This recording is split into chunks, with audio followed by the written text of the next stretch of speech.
everybody, and welcome to Crafting with Lola and Oscar. I just want to say thank you to all the new subscribers. Don't forget to like, share, and hit that button for notification.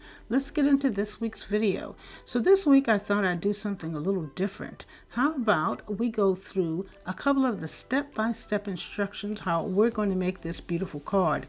This card will be made during my forthcoming Zoom Craft Along. The date will be announced soon. This card will be focusing on using the daisy chain edgeable die.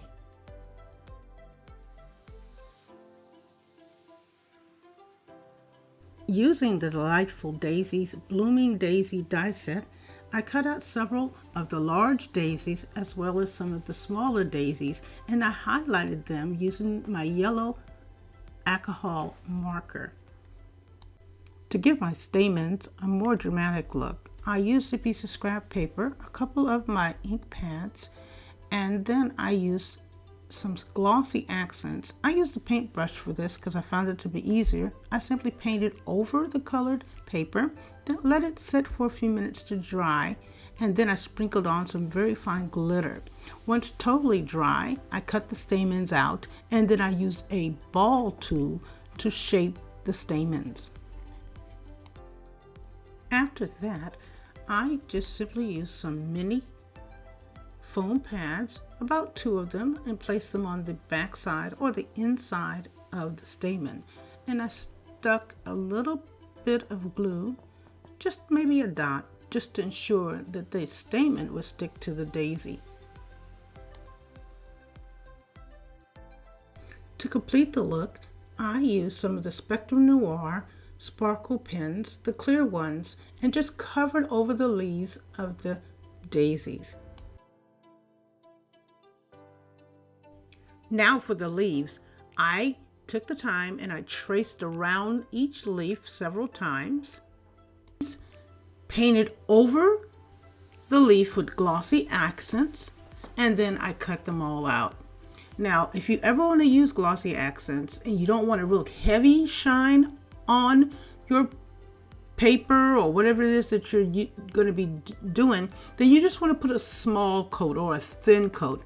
I recommend using actually a paintbrush. It's my first time doing it and they really came out great. So the card that I'm going to be doing today is a 5x7 card, and I've given you a screenshot of my measurements. Now you can choose to do whatever size card you want as well as the mats and the layers, but this is what I've used. For the pattern piece of paper, I used some gilding wax.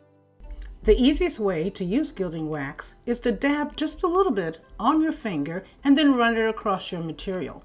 In this case, I just wanted my edges to be covered with the gilding wax. And as you notice, I put the gilding wax simply just around the border line of each pattern piece of paper.